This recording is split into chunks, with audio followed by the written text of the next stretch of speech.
Obrigado, Lucas. Eu acho que eu conversei com o Lucas, pode tirar a máscara pela distância, né?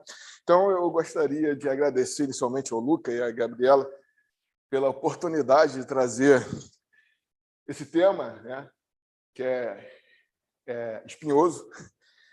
E eu confesso que até agora não cheguei à conclusão se trazer o tema é uma questão de coragem ou insensatez da minha parte.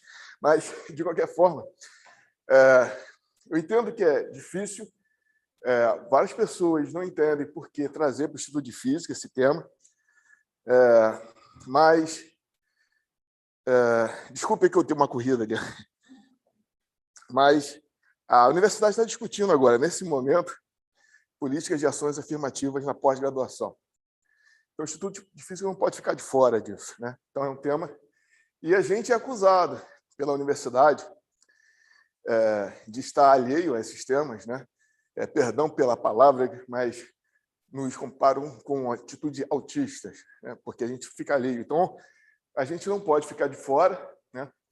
E é um tema difícil, porque sofre muitas críticas, desde a esquerda, dita raiz, né? Que acusa os identitários, chamados identitários, de desviar o foco da verdadeira questão, que seria a questão de classe, mas também da extrema-direita, onde temas como feminismo, homossexualidade, racismo não fazem parte da pauta, inclusive não combatem o diálogo, né? Então não gostam do diálogo. Então, e tem outras críticas que eu vou apresentar. Eu vou tentar fazer uma apresentação crítica, né? Apresentar os vários versões aqui que eu tenho. Vai ser introdutório, não vou trazer nenhuma conclusão fechada, é apenas um bate-papo inicial para que a gente comece a discutir o tema, porque muita gente tem opinião, mas não entende, né? Então, vamos, pelo menos, entender. Então, é isso aí. Então, vamos lá. A treta, eu fui no dicionário, né? Tem vários significados. Eu estou usando aqui na gíria, né? Eu não vou agredir ninguém. Aqui, mas geralmente nas redes sociais e na academia tem uma discussão muito calorosa sobre esse tema. Então é nesse sentido que eu trago, de discussão calorosa, mas não violenta, pelo menos a gente espera. Então eu vou começar trazendo Rousseau, né? Quando ele fala no discurso sobre a origem dos fundamentos das desigualdades. Rousseau, logo no início, ele fala que existem dois tipos de desigualdade. Uma ele chama de natural, que é altura, idade, né? E há outro tipo de desigualdade que é criada ou permitida pelo homem, né? Que é os mais ricos, mais privilegiados. E esse é o segundo tipo de desigualdade, que é o tema que a gente vai falar aqui. Ainda com título de provocação, esse ano a gente teve a 28ª versão da Conferência Solvay, e nas redes sociais apareceram essas duas fotos, a primeira, lá, onde a única mulher era Marie Curie, e a desse ano aqui. Então, ficou interessante que eu vi alguns comentários. O primeiro comentário que eu vi é assim, olha só, quanta evolução, tem 5 mulheres aqui, quanta mudança. Isso foi feita por um homem, não, o comentário foi feito por um homem branco, está representado ali, perdão. E tem uns outros comentários, olha só, como tanto tempo passou e não teve nenhuma mudança, foram feitas por mulheres. Então, você está vendo que a percepção depende muito de que grupo você pertence, né? E eu estou do lado das mulheres aqui, eu acho que não mudou nada.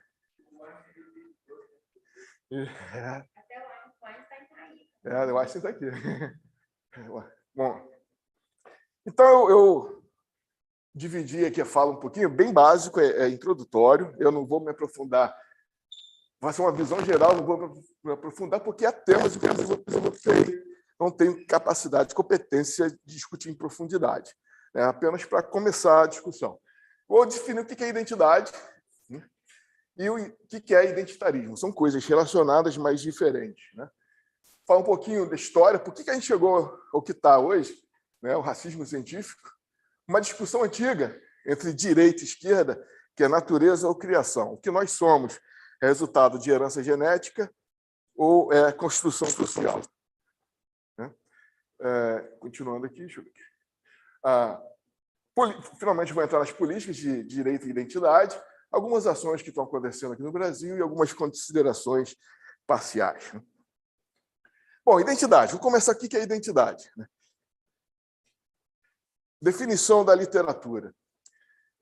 Identidade é um senso de si mesmo, construído a partir de categorias sociais disponíveis, assumidas por indivíduos e atribuídas por grupos culturais e configurações sociais, né? Então, a identidade, no fundo, é uma interação entre a pessoa, o indivíduo, e a sociedade, né?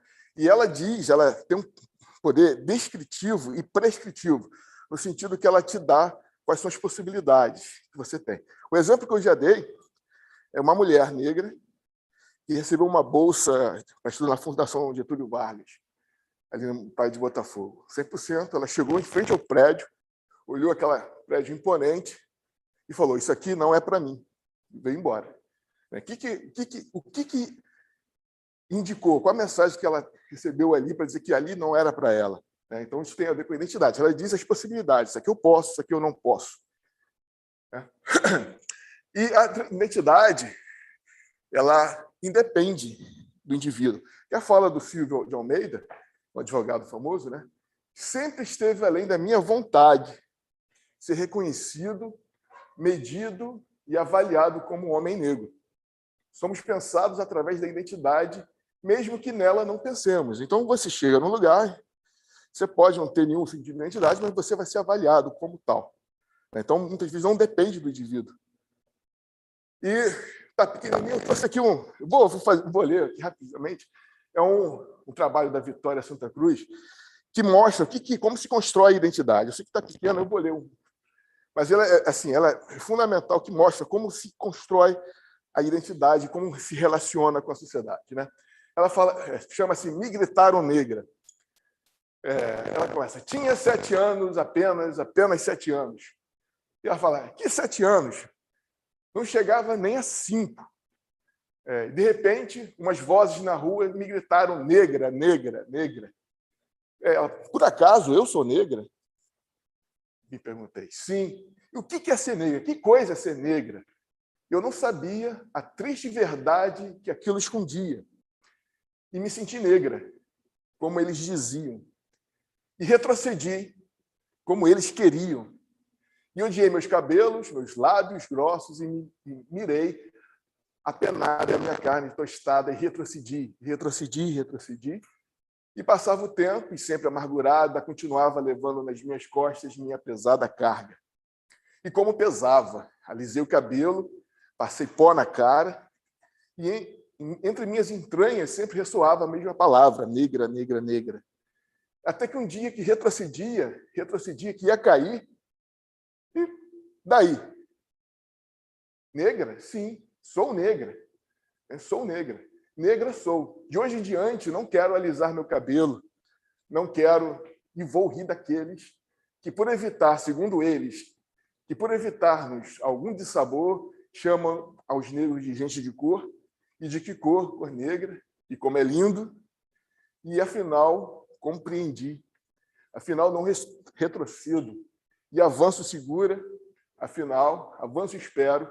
E bendigo aos céus, porque quis Deus que negro azeviste fosse minha cor. E compreendi. Afinal, já tenho a chave negro. Então, esse é o exemplo de como se constrói a identidade desde pequeno. E a identidade te informa o que você pode, o que você não pode. Isso é identidade. E o que é o identitarismo? É um movimento. A palavra começa, nos anos 70, com esse coletivo, o Combahee River, de mulheres negras e brasileiras. E elas viram que os movimentos sociais que tinham as lutas não as incluía, por ser negras e lésbicas, estavam de fora. E, por isso, elas criaram a palavra política de identidade. Identity Politics. Essas políticas de identidade, aqui que nasce, volta de 1974, com esse grupo. E olha só que importante. Qual era a ideia inicial? Não haveria como fazer separação entre opressão sexual, raça e classe. Então, no início, a política de identidade nasce junto com a luta de classe. E hoje, como eu falei no início, a esquerda combate por tirar de foco a luta de classe. Mas isso ocorre, de fato, em alguns casos, mas foi um desvirtuamento. Inicialmente, era para ir junto. E a parte aqui, por que existe? Por que chegamos aqui aonde chegamos, no racismo científico? Então, quando a gente passa pelo iluminismo, as revoluções liberais, a ideia de que acabar com o privilégio dos nobres, só eles tinham acesso à educação. Então, a ideal liberal é a educação para todo mundo. E, nessa época, nascem os primeiros estados nacionais. E, junto com esses estados liberais, mais abastados, nascem os primeiros sistemas nacionais de ensino, onde coloca todo mundo junto ali para estudar. A burguesia, que acabava de nascer, e a classe operária, juntos, na mesma sala. Só que logo viram que o resultado não era igual. Quem vinha da burguesia tinha resultado melhor do que a classe trabalhadora. Então, por que havia essa diferença, já que estavam juntos ali? E aí começam as teorias fascistas para explicar. Então, os ricos são ricos porque são mais capacitados. E aí foi o pessoal conservador adota essa. E os pobres não adianta fazer nada porque são incapazes. E então a questão da hereditariedade, né, começa aqui também, com o pessoal conservador defendendo, e a esquerda dizendo a construção social. E aí começa. Bem, esse senhor aqui é Francis Galton. Ele é primo de Charles Darwin. E ele estudou matemática a conselho de Darwin. E ele fez um trabalho com... Já existia essa questão na época da hierarquização, onde os homens brancos seriam o topo, mulheres brancas, bêbados, prostitutas, índios e negros no final. Então, existia essa premissa e eles queriam provar que isso é verdade cientificamente, queriam provar cientificamente. Então, Francis Galton, ele criou a palavra eugenia, que significa bem-nascido, para justificar. Ele fez um trabalho, mostrou para o Charles Darwin, ele adorou, maravilha, e incentivou a continuar. O Galton, ele fez algumas contribuições legais, ele media corpos, e através das medições de corpos ele queria alcançar uma hierarquização quantitativa, queria provar quantitativamente essa hierarquia. Ele fez algumas coisas interessantes que a gente usa hoje. Ele comparou, por exemplo, a altura dos pais, dos filhos, em função da altura dos pais. E teve essa gráfica de correlação. Então, pais altos, mais altos têm filhos mais altos, pais de estatura menor têm filhos de estatura menor. Só que, quando os pais são muito altos, acima da média, os filhos, embora altos, não serão tão altos como o pai. E os filhos dos pais baixos, se forem muito baixos, não serão tão baixos quanto os pais. A gente chama hoje de regressão à média. É um fenômeno muito conhecido na matemática, na sociedade. E se aplica a vários fenômenos, até outra treta, o QI, famoso QI também se aplica aqui. E quem quiser se aprofundar, tem um excelente livro, O Andar do Bêbado, do Leonardo Mlodinow, ele discute isso daqui. Então, é muito interessante. E lá aqui no Ladif, que em cima tem um tabuleiro, chamado Tabuleiro de Galton, que aí você joga um montão de pedrinhas ali e escreve uma gaussiana. Está aqui, homenagem ao Francis Galton.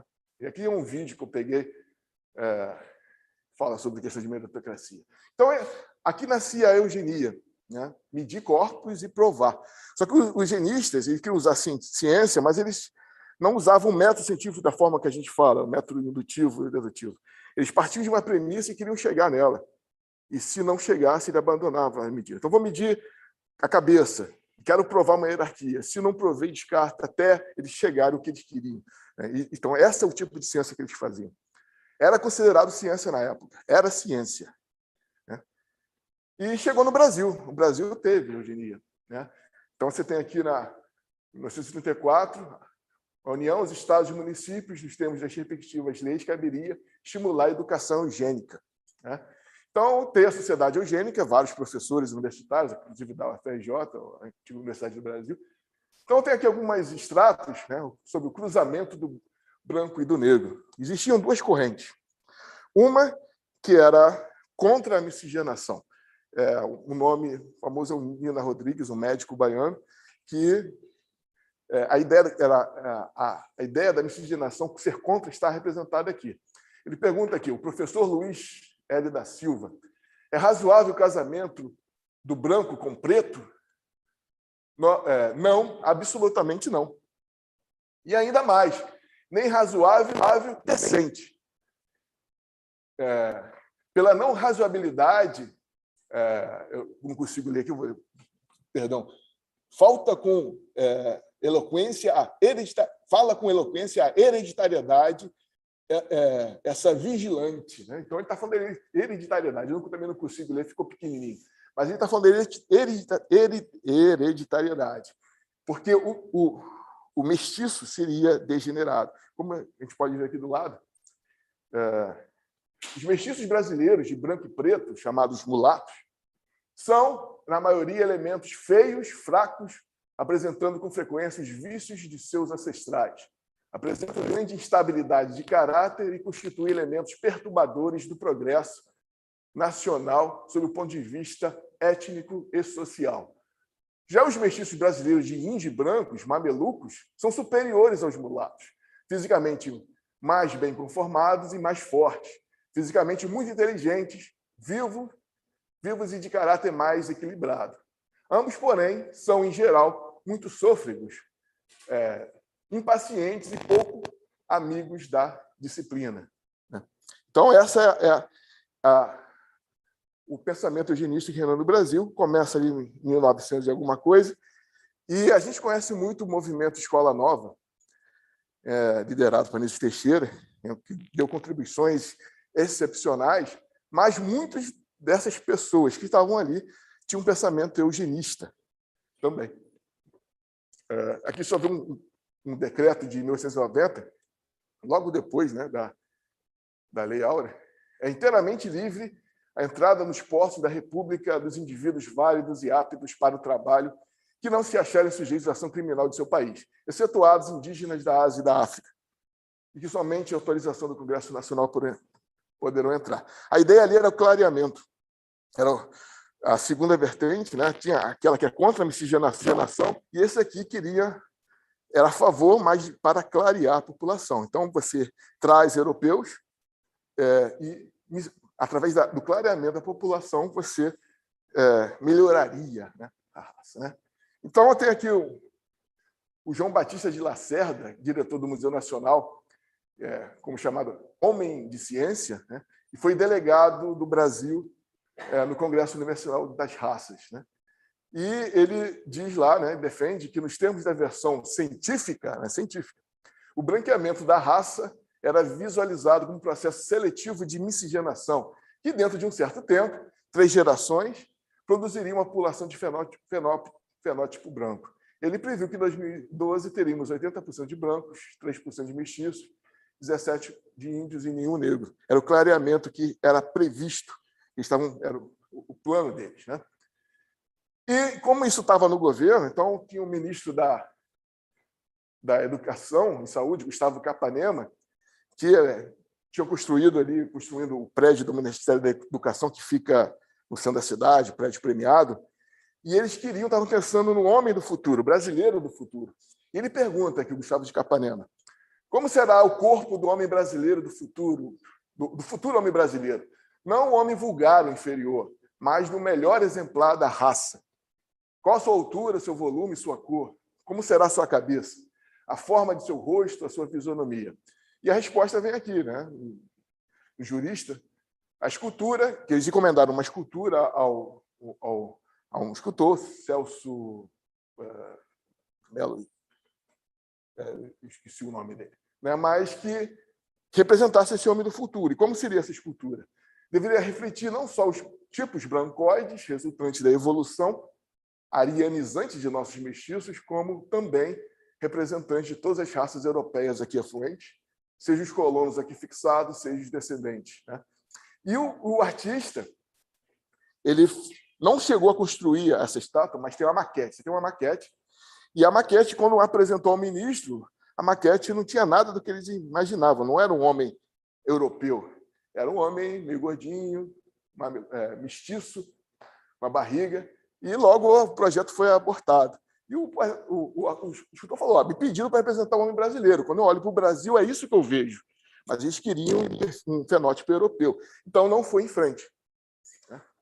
Bom, daí, né, a questão é natureza ou criação, um debate que está na academia há dezenas, centenas de anos, e também está na sociedade, né, que virou debate de direita e esquerda. Né? A gente tem duas posições aqui. Começou com Rousseau, que eu citei no início. Ele diz que o homem nasce bom e a sociedade o corrompe, né, que é a ideia do bom selvagem. E Hobbes tem uma ideia diferente, diz que o homem é o lobo do homem. Né? É a ideia que começa essa discussão de natureza e criação. Desculpe, eu não pude resistir a esse meme. O Hobbes fala, ninguém presta nessa sociedade aqui, mas a gente não pode publicar isso, então escreve aí, o homem é o lobo do homem. Então, a direita, mais conservadora, vai nessa linha, enquanto a esquerda vai na ideia do bom selvagem, a sociedade que o corrompe. Né? Bom, aí a gente vamos tentar ver quem está com a razão. Eu sugiro ali, quem puder ler o blog do Alaô Chaves, professor da UFMG, ele é emérito, se não me engano, né? Ele tem um blog muito legal e ele tem lá um artigo sobre o sucesso intelectual dos judeus ashkenazim, né? É uma genética ou cultura, né? Embora ele seja uma fração pequena da população mundial, mas são premiados, na maioria, um percentual significativo de prêmios científicos são dados a judeus dessa etnia, não é todo judeu, mas apenas dessa etnia. Né? E também boa parte do corpo docente e discente das universidades americanas de ponta também são judeus ashkenazis. Né? Então, interessante. Você está perguntando? Não. Bom, e ele mesmo já responde.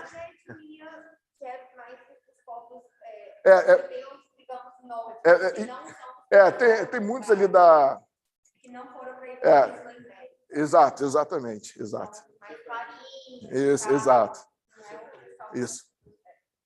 Então, ele já dá a solução, né? A gente reproduz aqui, já tem várias fontes, tem resultado de vários estudos reproduzíveis. E quem quiser se aprofundar nesse tema, recomendo a Tábula Rasa, Steve Pinker. Ele discute isso aqui de um lado a outro. Então, é um livro muito bom também. Então, o que nós somos, né? Eles fazem... como que é feito esse estudo? Eles pegam gêmeos, geralmente gêmeos idênticos, separados ao nascer, e acompanham ao longo da... e veem, os gêmeos foram separados e separam, e comparam as características, né, que eles desenvolvem e tiram, a partir de análise estatística, qual a componente genética, porque eles são idênticos geneticamente, e qual a componente social. Resultado, na média geral do que nós somos, né, os traços comportamentais, a genética entra, em média, em 40%. A surpresa aqui é a influência familiar, que é 10% apenas, se for uma surpresa. Isso, o ambiente único é o externo, não familiar. Tem um ambiente familiar em casa e tem a escola. Então, isso eu acabo, para mim, foi surpresa, mas nem tanto. Eu tenho 2 filhas, já passaram a adolescência, e eu vejo que a minha influência com elas é nenhuma. Eu sou influenciada pelos colegas. Pois foi surpresa. Eu não tenho influência. Assim, você tem filho adolescente, quem tem filho adolescente sabe, os amigos influenciam mais. Não, eu não sou pai, mas essa é a história recorrente. Praticamente todos os pais. Está vendo aí? Exatamente. Assim, não, é muito grande. E reprodução, vários estudos, são a média de vários estudos. Exatamente. Aqui eles pegaram... Isso. Aí você é ateu. Isso. Exatamente. Esse daqui é o trabalho da Quitafonte, né? Um artigo científico que foi com mais de 1000 pessoas. Tem vários estudos, não é um único só, não, são vários. Isso, a princípio, sim. Eles tomaram... a ideia aqui é pegar gêmeos idênticos e fazem assim, e foram separados. E vê porque eles têm a genética igual. Né? Então, esse em particular, esse aqui é o traço em geral, né? A média. E aqui tem uma em particular que é a crença em Deus. Outro livro que eu recomendo é The Believing Brain, que fala de como a gente acredita, por que a gente acredita nessas coisas. Eu esqueci o nome agora, mas Michael Sherman, obrigado. Exatamente isso, The Believing Brain. Então, você quer saber por que a gente acredita em Deus, fantasmas, por que a gente acredita em teoria de conspiração, que acredita em cloroquina, por que acredita... Por que você é de direita ou esquerda? Né? Pois é. Porque eu tenho pensado que mais, assim, que esquerda já tem a família de esquerda. Assim, é raro alguém lembrar a família de esquerda Mas, exato. Então, até leva. Por que a maioria dos professores universitários são de esquerda? Tem a tese olaviana que a gente não deixa o cara passar no concurso aqui. Mas uma explicação... É uma explicação, você vê que para fazer pesquisa, você tem que lidar com o incerto. E para lidar com a incerteza, você não pode ser tão conservador. E por que a maioria dos cristãos são conservadores? Né? Então eu sempre pergunto que uma coisa assim, direita e esquerda está associada com coisas que não tem nada a ver. Ser aborto ou ser religioso. Mas está tudo relacionado. Como assim? Também, exatamente. Então, isso aqui é interessante, porque hoje a gente está tendo um movimento no Brasil, homeschooling, que é de base religiosa. Então, você quer ensinar os filhos em casa a doutrina cristã. Mas se eles soubessem disso, que não adianta nada. É melhor botar numa escola cristã, levar à igreja, que tem o ambiente compartilhado, é mais efetivo do que você ensinar em casa. E a maioria é genética.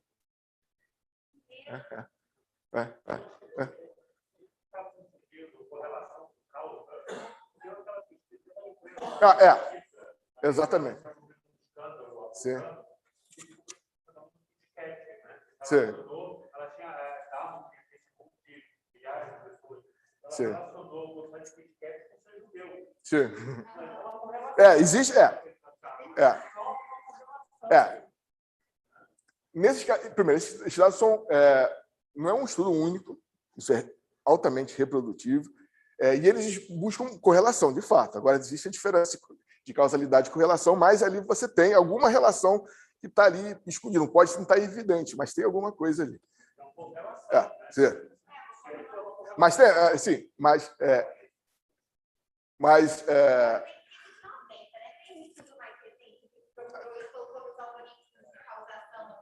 não, esses são repetidos, né? Pode ter mais, tem mais. Eu não tenho os detalhes, eu sei que eles pegam com genes, né? Esses são com genes, e separam estatisticamente todas as características. A genética, o social, então, os pais, né? O nível de educação dos pais e constrói isso daqui. Né? Bom, mas existe essa correlação, sim.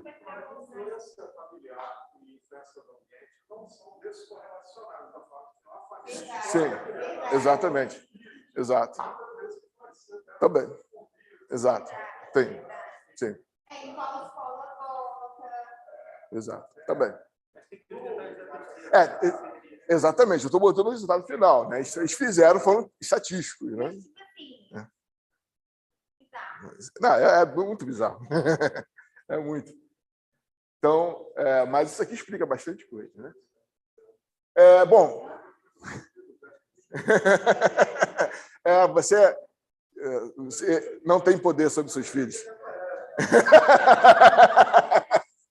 Bom, já que a gente falou aqui que é identidade... Exato.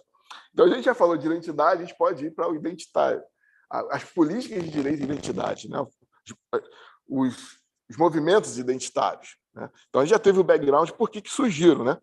Então, eles... Perdão. E foi isso aqui. Como que eu faço aqui? Tem que dar um pouquinho aqui. Bom, surgiram, né, no último século XX, movimentos, né, grupos de pessoas que se reuniram para buscar direitos. Né? Então, você tem o movimento negro, lutas por direitos dos Estados Unidos, liderado Martin Luther King, movimento feminista e outros, né? Então, esses grupos se uniram e tornaram movimentos. Então, você tem o movimento feminista, o movimento LGBTI+, movimento negro, então, de vários movimentos. E esses movimentos que têm características em comum, né? Por exemplo, aqui você tem a questão do capacitismo também, né? Eu tem alguns trabalhos, né, de ensino de física para alunos cegos, e aprendi algumas coisas, né? A primeira coisa é que o aluno cego aprende igual a gente. Ele só precisa de mais tempo, porque ele não enxerga, né? Mas aprendi também a mudança do paradigma que a gente olha. Então, a gente olha como a questão do capacitismo, né? As pessoas que não têm habilidades, a gente encara um referencial médico. O que é isso? As pessoas não têm as capacidades, estão adaptadas para esse mundo.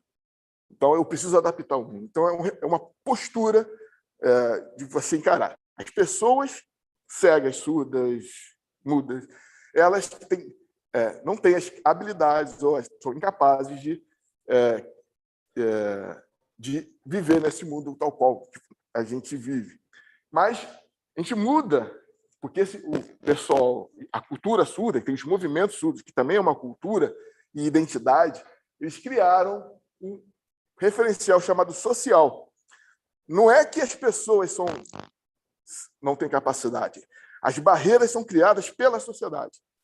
Então, por exemplo, em cada visão, nós enxergamos o que a gente chama de visível e nós somos cegos para grande parte do resto do espectro eletromagnético. Então, a gente construiu um mundo que a gente para se adaptar. Então, quem está no referencial social não é a pessoa que não tem habilidade. Na verdade, a sociedade cria barreiras para as pessoas mudas, surdas e assim por diante. E aqui também tem o sentimento de identidade, que a gente falou lá. Então, existe também cultura surda, identidade surda, né? Então, vários surdos, eles, por exemplo, aprendi que eles, quando eles usam algum aparelho auditivo, eles preferem viver dentro da surdez. Então, existe uma cultura ali. Isso tem algumas consequências, né? Você pode pensar uma discussão que está agora, que passou no governo há uns 2 anos, as escolas, né, inclusivas ou aquelas especializadas, né? Você tem o Benjamin Constant, que é para cego, mas você tem o Pedro II hoje, que é uma escola inclusiva, que traz os alunos cegos e estudam juntos, né? Então tem essa discussão, o que vale, né? O que é melhor, na escola inclusiva ou na escola especializada, né? Como o INES também. Então tem toda essa discussão que também, para quem é especialista na área, está envolvido com isso. Tem várias versões, várias opiniões diferentes, né? Então, esses movimentos todos, negro, LGBT, surdo e assim por diante, né? Eles possuem características em comum. Cada movimento se dirige a uma audiência em particular. O movimento feminista, as mulheres, o movimento negro, os negros, né? O pessoal LGBTI+, homossexuais. Assim. E os membros de cada grupo têm características em comum, seja raça, etnia, gênero, orientação sexual. E são ideologias, né? São ideologias. Mas aqui que a gente defende ideologia não é o fato de ter ideologia que é ruim. Já dizia Paulo Freire, todo mundo está movido por ideologia, a questão é se é inclusivo ou não. Então, existe ideologia, sim, né? A questão é se você está incluindo ou não. Bom, e esses movimentos, eles procuram liberar esse grupo oprimido, seja que eles se direcionam, né, das restrições chamadas externas, por exemplo, o que está acontecendo no CEPEG. Vamos dar acesso à pós-graduação para determinados grupos ou não. São restrições externas. Então, discriminação. Vamos criar lei contra a homofobia. São discriminações externas, né? Mas tem as restrições internas. E aí que é o ponto importante. O que são essas restrições internas? São crenças e atitudes que grupos oprimidos aceitam de forma acrítica e inconsciente. Alguns negros internalizam o racismo contra eles, as mulheres aceitam o diagnóstico de homens sobre elas, né? Então, você internaliza aquilo e cria aquela identidade. Então, eu sou esse grupo e não posso fazer determinadas coisas. Então, as ações que tem agora, como, por exemplo, Tem Menina, está trabalhando, Tem Menina Circuito está trabalhando aqui nessas restrições internas. Trazer meninas para a sociedade está trabalhando aqui, né? O CEPEG está trabalhando aqui agora, lá em cima, as restrições externas. Bom, e de onde aparecem as restrições internas? Isso aqui é uma coisa também que é muito interessante, o efeito Pigmalião ou Rosenthal. também chamado de profecia autorrealizada. Começa lá no final do século XIX, início do século XX, com um professor de matemática alemão.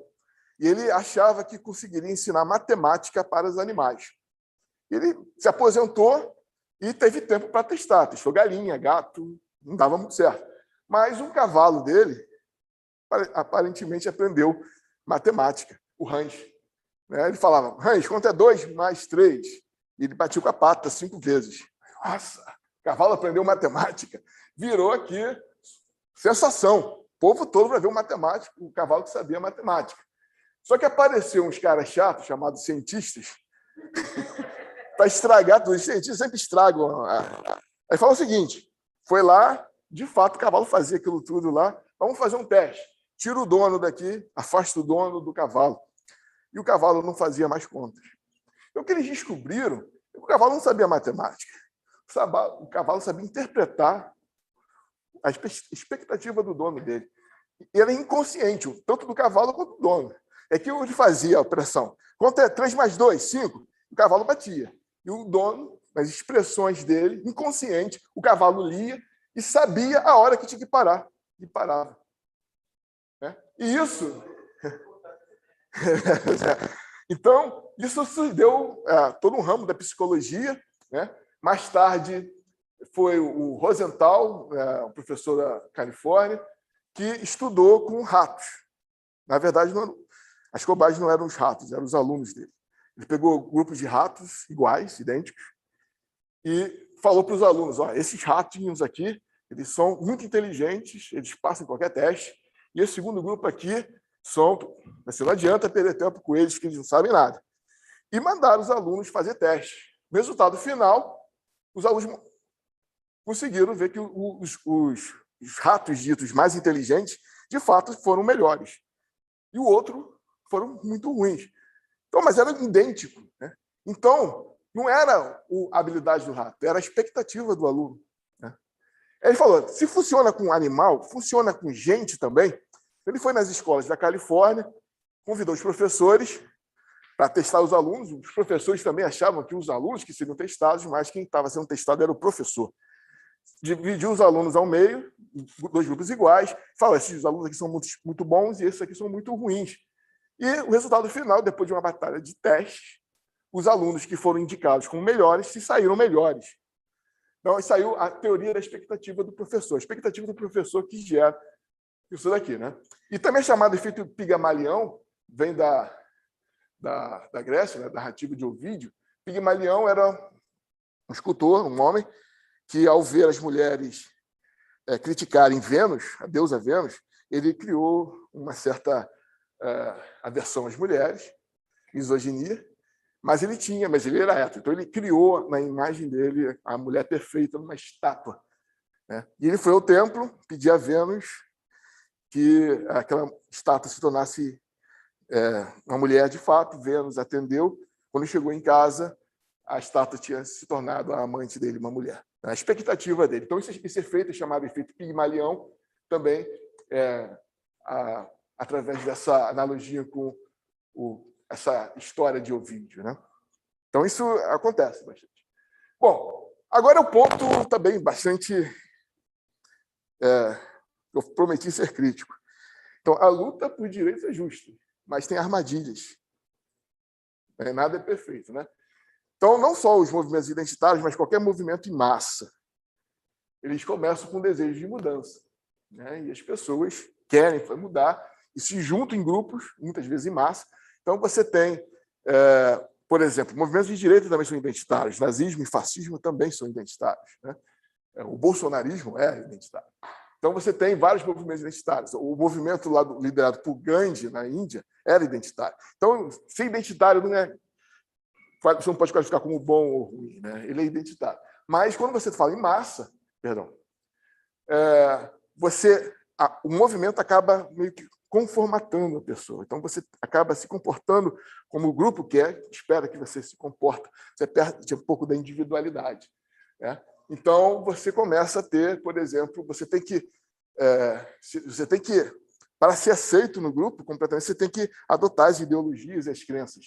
Então, você tem adquire, até tem uma questão de fé, você tem que acreditar no que o grupo diz. Esse é um dos efeitos colaterais. E isso está na universidade também, né? Então, alunos que são mais jovens, são mais suscetíveis, eles também, dentro de algumas correntes, eles adotam de forma não crítica e repetem o que alguns ideólogos dizem para eles como deve ser. Então, também de forma crítica, né? Então, hoje a gente tem, por exemplo, o movimento chamado pós-moderno, né, onde relativiza tudo, né? Tudo, não existe mais verdade. Eu tenho a minha verdade, você tem a sua, e isso tem prejuízos muito grandes. Quem quiser se aprofundar um pouquinho, recomendo o artigo do Antônio Augusto Videira, professor da UERJ de Filosofia. Ele deu um colóquio aqui no mestrado de Física Aplicada. O artigo é Como as Ciências Morrem. Foi publicado no Caderno Brasileiro de Ensino de Física. Ele faz uma discussão muito boa sobre isso daqui, né? E esses grupos, esses intelectuais pós-modernos, que influenciam esses grupos identitários, muitas vezes, transformam qualquer crítica em tabu, por exemplo. Então, eu não posso criticar alguns movimentos, digamos, afrocentristas, por exemplo, porque existe marxismo laico, mas eu não posso ter que fazer uma vista grossa. Eu não posso criticar o Islã pela homofobia, né? Então, cria esses tabus. Então, você faz vista grossa. Você falam, por exemplo, que democracia e corrupção são conceitos ocidentais, logo eu não posso analisar qualquer sociedade chamada de corrupta, uma sociedade não ocidental de corrupta, ou autoritária, porque são conceitos ocidentais, né? E a gente tem críticas aqui, como o Bruce Fogel, que é um intelectual chamado da linha o grupo Modernidade e Decolonialidade, que critica, né, essas epistemologias eurocêntricas. Ele mesmo faz uma crítica aos grupos norte-americanos, né? Nos estudos éticos norte-americanos, lamentavelmente, é uma minoria vociferante de fundamentalistas afrocentristas, indigenistas, asiático-centristas e hispanistas que questionam a validade e legitimidade de vários desses programas. Então, e aí que surge a questão, né? Você fica, como falam de forma assim, muito agressiva, muitas pessoas têm receio de comentar, de dar sua opinião, tem medo, tem receio. E esse é o ponto que a gente tem que ver. As pessoas não entram no debate com medo de ser chamado de racista ou homofóbico ou ser cancelado na cultura do cancelamento que a gente tem hoje, né? Então, esse tem algumas armadilhas, né? Então, eu não sei como está o tempo. A gente tem tempo aqui? Tá bom. Então, vou falar um pouquinho aqui dos movimentos, mais em particular. Tem o movimento negro, né? Esse movimento que eu falei, e a gente olha de fora, parece que tudo é homogêneo, e não é homogêneo, né? Tem várias tretas internas em cada um desses movimentos. No caso, a gente pode dividir o movimento negro, por exemplo, em duas vertentes, chamadas separatistas ou nacionalistas. A figura ali seria Malcolm X, todo mundo deve ter visto o filme, o livro, né? Oi?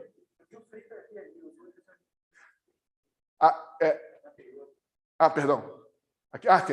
Essa aqui é Abdias Nascimento, que ele foi um dos fundadores do Teatro Experimental do Negro, aqui no Brasil, grande intelectual, senador da República. Frei Davi, que é presidente da ONG do CAFO. E essa aqui, Angela Davis, né, foi do grupo Pantera Negra. E tem esses dois grupos, né, chamados separatistas e nacionalistas. Aqui você tem Malcolm X, né, que está na mídia o tempo todo, né, não sei quem viu o filme, era um negro alienado, né, que alisava o cabelo e tudo, mas depois entrou para o islamismo, mudou a consciência dele. E você tem, do outro lado, os integracionistas ou assimilacionistas, representados por Martin Luther King. São visões totalmente diferentes, né? Então, e aqui, já trazendo para o Brasil, na década de 70, a gente teve muita influência do soul music, do funk americano, né? E muitos negros, que é uma música dos negros, né? Dos grupos afro-americanos, que influenciaram muito aqui.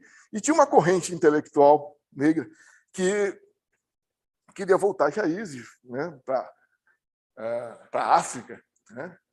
E E alguns sambistas, como Kandê, né, ele fez esse samba que mostra a questão de identidade.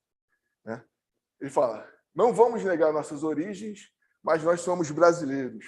Eu não sou africano, eu não sou nem norte-americano. Ao som da viola e pandeiro, sou mais o som brasileiro. Então, ele está falando de identidade brasileira. Então, porque existe uma corrente pan-africanista que defende que todos os negros, independente do continente, da idade e tudo, eles seriam uma unidade só. E o que não é verdade. Né? Que não é verdade. Se eu for na África, eu não sou considerado negro, eu sou mestiço. E é mais fácil uma pessoa branca, dependendo do lugar que você for na África, uma pessoa branca será melhor tratada do que eu, porque a mestiçagem tem efeitos negativos. Então, eu posso ter problemas na África, dependendo do lugar que eu for. Então, o segundo, queer, né? Deu um Google, né? O que é queer? Um termo genérico para minorias sexuais. Eu não conheço muito o tema, mas eu tive há 15 dias atrás uma aula, 4 horas. Eu estou dando uma disciplina na matemática, de metodologias, e convidei o grupo lá que trabalha com isso para explicar para a gente o que é a teoria queer, né?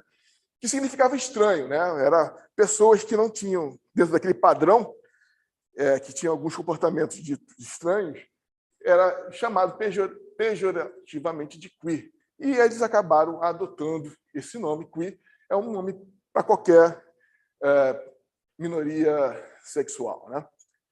Bom, vou falar um pouquinho aqui. Então, essa aversão que existe hoje em dia por determinados segmentos à homossexualidade, isso é recente. Nem sempre foi assim. Na antiga Grécia, por exemplo, a homossexualidade era vista como superior ao relacionamento hétero, porque era relacionamento entre iguais. Né? Eles reconheciam a importância do relacionamento hétero, mas a homossexualidade estava acima. Né? E você tinha aqui Safo, né, uma poetisa que nasceu na ilha de Lesbos. A ilha de Lesbos era uma ilha onde as mulheres tinham maior liberdade do que no restante da Grécia, que, embora nós herdamos a democracia de lá, as mulheres não eram cidadãs, não podiam ir lá e falar. Né? Então, mas aqui em Lesbos elas tinham maior liberdade, e por isso deu a origem à palavra lésbica hoje em dia. Né? Então tem Safo, essa poetisa. A gente perdeu muito dos trabalhos dela no incêndio lá da Biblioteca de Alexandria, onde tem apenas fragmentos. Né? Então, a homossexualidade era bem vista antigamente. Só que mudou. Né?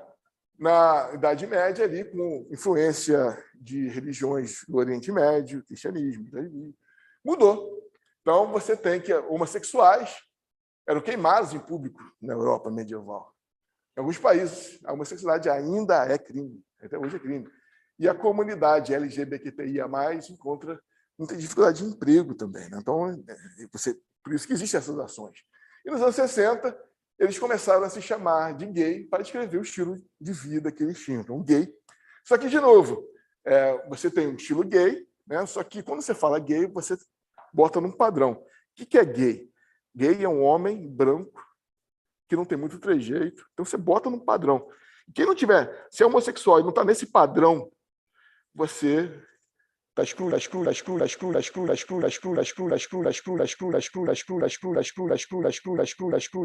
Por isso que existe, né? Que são todas essas minorias, engloba todo mundo. Feminismo, de novo, eu também não sou especialista, mas tem a questão, falar que é importante, o básico, né, que a gente pode... Né? Começa que a fundadora, né, é a Mary Wollstonecraft, né, ela é a mãe da Mary Shelley, né, que é escritora de Frankenstein. Né, e ela escreveu esse livro, uma reivindicação dos direitos das mulheres, que surfou, né, nas ondas do iluminismo, das ideias liberais. E ali ela é considerada, não se falava em feminismo, mas ela é considerada fundadora. Tem outros nomes, eu não vou poder citar todos, mas outro nome é muito a referência a Simone de Beauvoir, que fala não há diferenças essenciais entre homens e mulheres, e ela escreveu esse livro aqui. Então, e o movimento feminista ele é pensado em termos de ondas. Né? Essa primeira onda, que lá no início do século XX, é ideias liberais, ênfase na igualdade de gênero. Voltar, né? O sufrágio universal, luta por direitos, era a ideia basicamente liberal. Né? E as ondas seguintes criticavam, né? Pô, está faltando alguma coisa ali. Então, a segunda onda veio chamado feminismo radical, que a partir dos anos 1960 dá ênfase nas diferenças, né? E começa a combater discriminação chamada sexismo, né? Gênero, sexismo, e também começa a ir contra a objetificação da mulher, contra a pornografia. Né? E logo depois surge a terceira onda, em 1980, uma influência pós-modernista, que critica as duas primeiras, porque era basicamente um feminismo branco burguês. Né? E você começa aqui a entrar também mulheres de uma classe média baixa, mulheres... porque é muito comum as críticas, né? Eu sou feminista, mas eu sou uma patroa branca e tenho em casa uma empregada negra e eu não reconheço os direitos dela. Então, começou a ter essas ondas que são mais inclusivas. E a quarta onda, que fala de interseccionalidade, né? Falar gênero, raça, classe, falar a questão do patriarcado, e usa muito a internet. Então, é pensado. E, de novo, tem muita treta aqui, não vou entrar, não me ouso entrar, não sou tão corajoso assim, não entro nessas tretas aqui. Né? Mas, bom, e como estamos no Brasil, já caminhando para o final? Né? Como que é a situação atual? Né? O CNPq, nas agências, né? A Márcia Barbosa, ela já fala muito bem, eu já viu a palestra dela, ela mostra a foto de quando ela era do CA, era a única mulher lá, e talvez, não sei se teve antes dela, teve outras mulheres. Então, a ausência total de mulheres no CA de física. E, em termos de negros, a maioria dos comitês assessores não tem negros. Os comitês assessores têm quem decide para onde vai o dinheiro. Né? Então, a política é quem que vai receber a grana. Em geral, né, nas humanidades, a gente não tem esses dados, mas da ordem de 6%. Na CAPES, não tem nenhum dado, na pós-graduação de quantos estudantes negros. Então, a gente não tem dados, não tem como fazer política. Né? Aqui no IF, a gente tem algumas ações. Tem Bom, mudou, né? Mas eu começo, depende, se você olhar. Depende muito da área, nas exatas é muito menor. Tá? Assim, bom, os dados eu tenho assim, não são tão atuais, tem alguns anos. Em geral, na média, chegava a 6%. Isso, na média Global, não os humanas também, né? Se for nas exatas, cai. Se você pegar as universidades mais fortes em pesquisa, o FMG, o FRJ, 2%, 1%. Também, exatamente. Exatamente, exatamente, é complicado. A CAPES não tem, né? Dados. A pós-graduação estima, isso aqui é estimativo.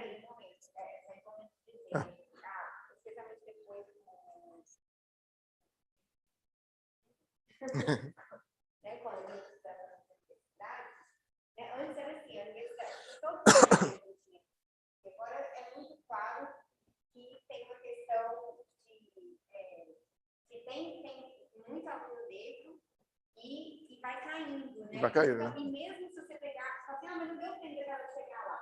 Peguei vazão de alunos negros, é muito maior do que alunos brancos. Então, e aí você vai passando a cada etapa, a evasão é sempre maior. Então, não é só uma questão que não tem lá, porque não tem meio. É porque tem questões que não deixam pegar a professora titular para fazer parte. Exatamente.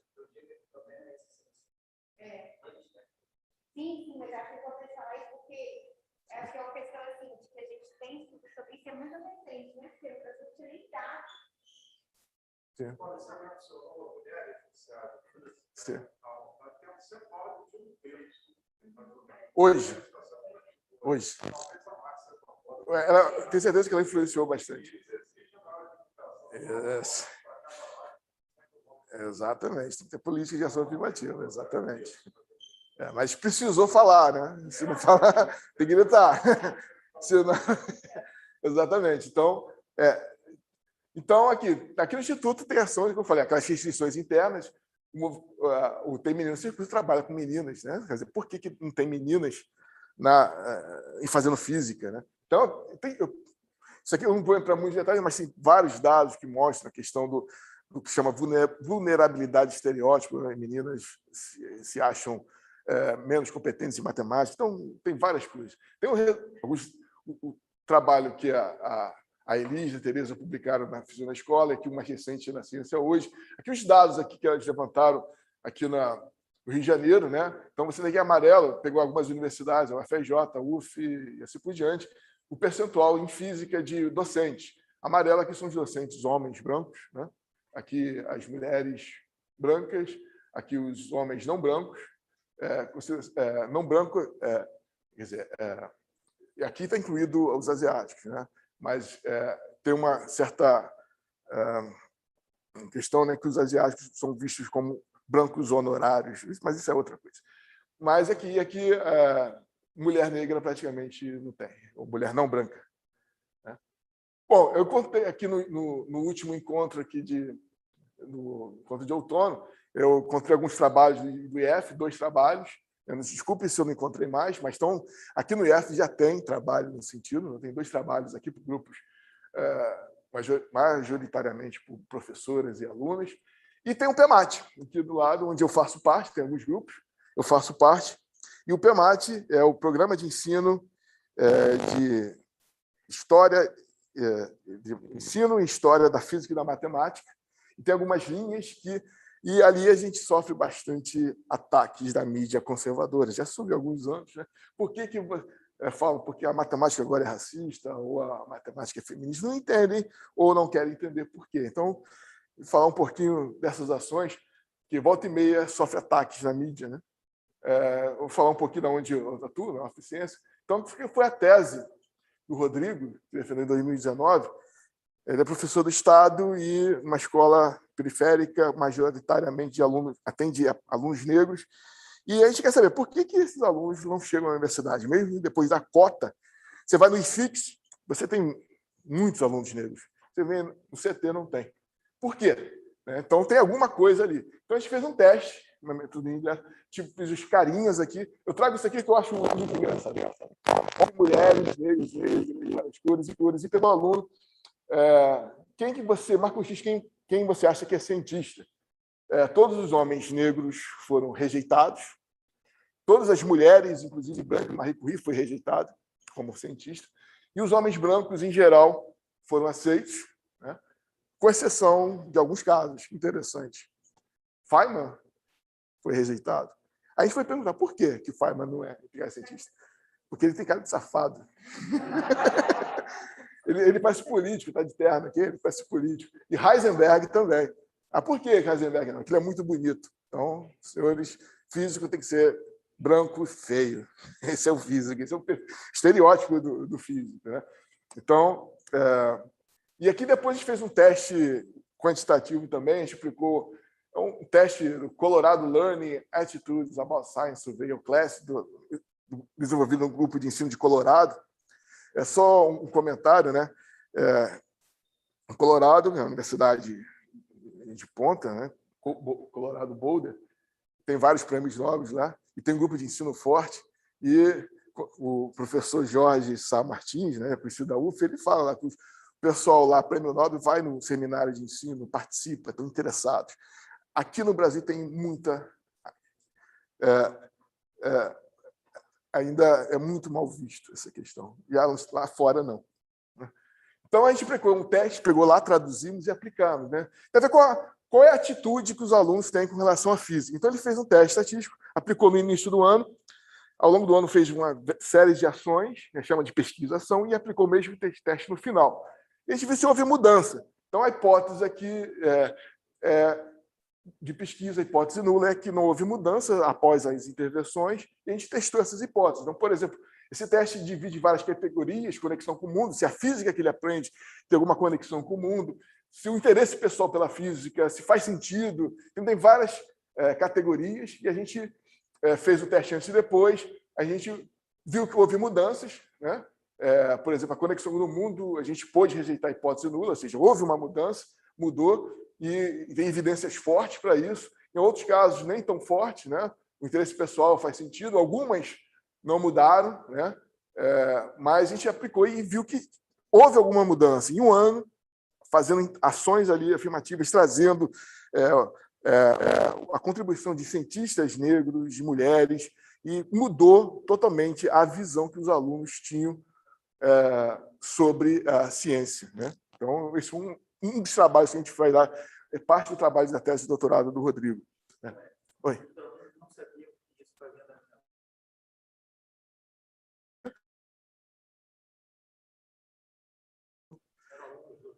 Ensino médio. De uma escola, eu só não falo o nome porque tem questões de ética, né? Tem sistemas envolvidos, né? Mas é uma escola periférica, 90% de alunos negros, né? E aqui a gente pegou um grupo que tem dificuldade, porque tem muita evasão. Os alunos que vão no primeiro semestre, no primeiro bimestre, eles evadem, né? Não vão depois. A gente fez um teste pareado, a gente conseguiu uma estatística que é considerada boa, lá, né? Pelo menos acima de 30, quase 40 alunos, mas tem essa dificuldade de conseguir, né, de dados. Então, esse foi um exemplo de tese que a gente faz lá, né, só para mostrar. Outro trabalho em andamento é o Abudo, que é um professor de matemática de moçambicano. Ele está aqui no Brasil, no PEMAT, está trabalhando, e a ideia dele é ensinar matemática socialmente relevante, né? Porque os alunos eles olham a matemática, por que eu tenho que aprender esse negócio? Não faz nenhum sentido para mim. Então, ele é moçambicano, ele é de uma etnia Amáqua, que é a dominante em Moçambique, e para alunos dessa etnia, ele ensina matemática usando artefatos culturais dessa etnia. Esse é um trabalho que está em andamento. Isso aqui ele visitou os artesãos dessa etnia lá, construindo os artefatos. Então, ele está fazendo um trabalho que está em andamento ainda lá. Então, de longe, é mais ali, é uma expressão que é etnomatemática, está mais para o Paulo Gerdes e o Biratã D'Ambrosio, que faleceu ano passado. São os nomes mais fortes. Mas passa por Paulo Freire também. Mas ele está dentro da chamada etnomatemática. Aí vamos falar, etnomatemática. A matemática está ligada com raça, etnia, aí não entende direito. A gente pode até falar o que é etnomatemática, tem vários sentidos, né, mas isso está dentro do que a gente chama de etnomatemática. Aqui tem outras ações, tem a SBF tem a Comissão JEDI, a Gabriela faz parte, né? Você tem na Rural um grupo Meninas do Rádio, que incentiva as meninas a participarem também das ciências, como tem menina. Você tem prêmios, a SBF tem prêmios que estimulam a participação. Opa, olha só, né? Olha só, show. E tem pesquisa na área, né? Eu faço questão, eu tenho que trazer aqui o Physical Review Education, às vezes que tem pesquisa na questão de raça, de gênero, né? Você tem trabalho que a Márcia Barbosa fez na escola, que foi o trabalho do Rodrigo que apresentou Latimer, né? Você vai falar no Enem de resistência ao chuveiro, o pessoal fala sempre de Thomas Edison, mas esquece o trabalho de Latimer, que trabalhou com ele, né? Você tem o trabalho aqui do ex-grupo de gênero da SBF, que acabou agora de ter a Comissão JEDI, que fez um trabalho aqui de uma radiografia, um diagnóstico do Brasil, dos diversos departamentos de física do Brasil. Eu recomendo ler, porque é assustador. E já aqui algumas considerações parciais, né? É importante você ter esse ambiente diversificado, uma educação crítica, né? Então, essa diversidade é importante, porque no Brasil, você imagina, você tem uma população muito grande e a grande maioria, você está desperdiçando capital humano. Então, sem falar, pode falar dentro da perspectiva do capitalismo mesmo. Olha o desperdício de pessoas que você tem, né? Um país de maioria negra, mulheres são maioria, negros são maioria, e se desperdiça grande parte disso. Então, só pensar em termos de capitalismo mesmo, você é um grande desperdício, né? Então, essa política identitária, a gente precisa ter essas políticas, mas é preciso ter uma mudança na sociedade, porque existem os efeitos colaterais, né? Você pode ter pessoas que, por exemplo, que se apropriam dessas pautas para benefício próprio. Isso acontece também. Então, você precisa ter política na sociedade. Não adianta ter um professor na UFRJ negro titular, você tem que ter políticas para isso. Então, e pessoas também aqui, uma identidade que está desconectada das estruturas sociais, ela também pode reproduzir uma atitude conservadora. Você viu o Instituto Palmares, lá que você tinha um negro, lá não basta botar um negro, porque ele é contra todo aquilo, a instituição. Então, não adianta. Só ser negro, você pode botar lá, ele vai ser totalmente reacionário. Então, precisa de ir além disso. E eu vou terminar agora, finalmente, trazendo o Boaventura Santos, é um sociólogo português. A gente tem bastante críticas ao Boaventura Santos, mas que faz parte do movimento pós-modernista, mas tem coisas boas também. E eu trago essa frase dele, que é lutar pela igualdade sempre que as diferenças nos discriminem e lutar pelas diferenças sempre que a igualdade nos descaracterize. E eu termino por aqui.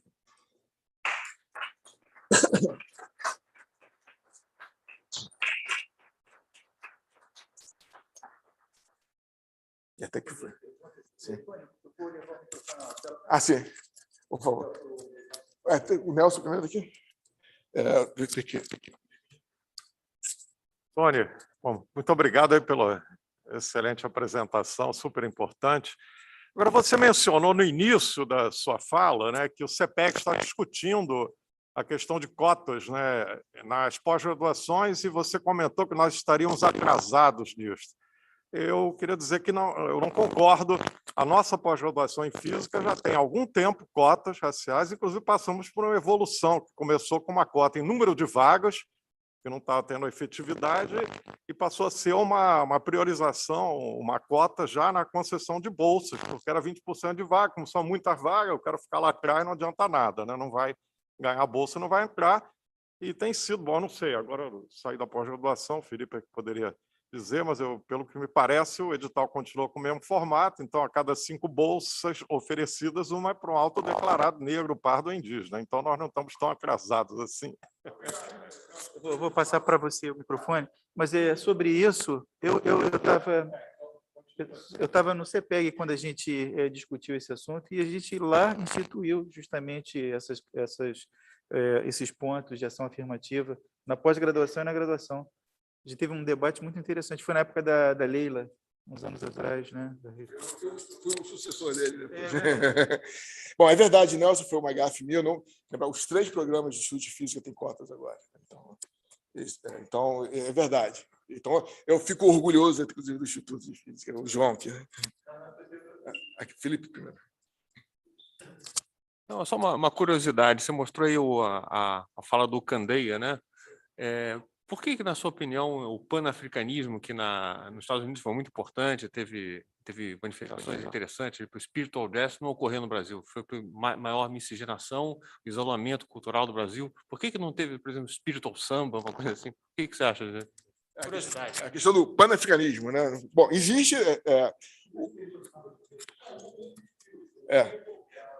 Bom, existe o Abdias de Nascimento, que eu representei, ele senador negro, ele é um dos representantes do pensamento panafricanista. Mas essa discussão está só entre a intelectualidade, não está no povão, né? Então isso está entre intelectuais negros, academia, né? Então artistas negros, esse debate não vai para o povão, não chega lá.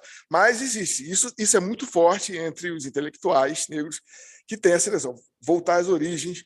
Então, eles vestem essa questão da identidade muito forte, através até de se vestir como... e defende o panafricanismo, que seria essa ideia de uma unificação, uma unidade de todos. Mas entre todos os negros, americanos, brasileiros, africanos, mas... Eu, particularmente, né, eu acho ingênuo, porque na prática isso não é assim, como eu falei. Então, quando eu estive no Canadá, por exemplo, lá no Canadian Life Source, tinha estudantes africanos. Eu comentando aqui no Brasil, ela falou, mas você não é negro. Então, na África eu não sou negro. Então, não existe essa unidade ingênua. Certo? Eu acho que é assim, eu acho que a discussão está entre grupos muito reduzidos, né? Essa questão, por exemplo, eu cresci, essa questão, meus pais tinham preocupação de eu sair na rua levando documentos, porque, sabe, né? Mas essa educação, digamos assim, essa consciência, isso aqui só com o tempo que eu desenvolvi, não é de casa, não aprendi em casa. Alguns poucos aprendem, os pais intelectuais negros, ensinam desde pequenininho, outros não. Então, essa discussão não está aqui. Então, a gente olha, por exemplo, para um angolano que vem no Brasil, muitos não olham como... o negro aqui olha como ele como gringo. É isso. Não vê essa unidade. Agora, eu vou passar para o João. Obrigado. Eu queria fazer uma pergunta. Você falou que o CPEG está discutindo a questão da cotas. Você acha que isso vai ser uma coisa que vai ser discutida no CPEG ou vai ser uma coisa que vai ser discutida no Obrigado, Tony, pelo colóquio. Eu só fazer um comentário aqui. Essa questão dos movimentos identitários, horários, eu acho que é importante, né? Mas a gente tem alguns elementos que problematizam essa questão, né? Um exemplo claro foi de uma colega nossa aqui da UFRJ, por exemplo, que saiu na mídia há poucos dias, que ela foi preterida a indicação para um cargo político no partido dela, né? E ela imediatamente disse que isso era outro gênero, etc, né?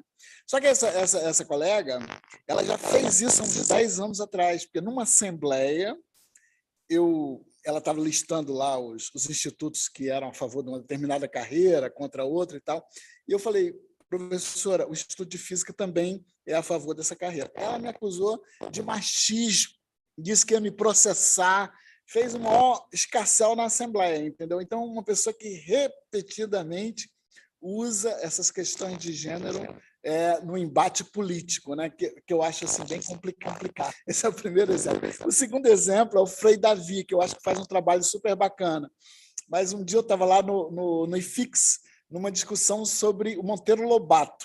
Teve uma discussão sobre o Monteiro Lobato, que a boneca é racista, que realmente é um complicado. Eu acho que é uma questão complicada isso. E eles propuseram colocar um pé de página, dizendo: olha, isso aí. E eu falei: pô, esse pé de página é bacana. Só que eu acho que devia colocar na Bíblia também, porque não tem um lugar mais racista, homofóbico e todas as questões negativas do mundo que é a Bíblia. É um livro que você não pode dar para criança. O Frei Davi ficou muito chateado comigo que eu falei isso. Eu falei: olha, é ser razoável, gente. Mas, enfim, fui.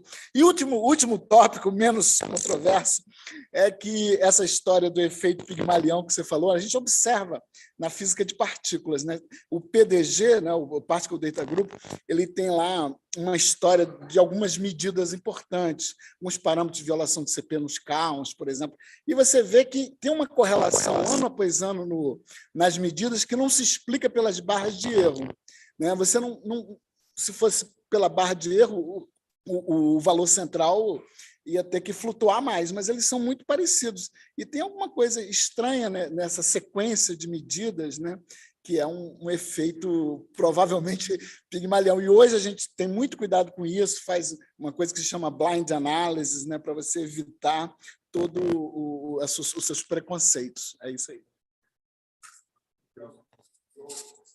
Obrigado. Assim, eu não posso comentar nenhum caso individual que eu não conheço. Conheço em particular o Frei Davi, eu conheço, eu sou voluntário na Educaf.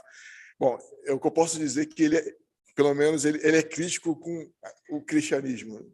Isso eu já ouvi fazer críticas, né? Bom, mas os casos particulares eu não tenho.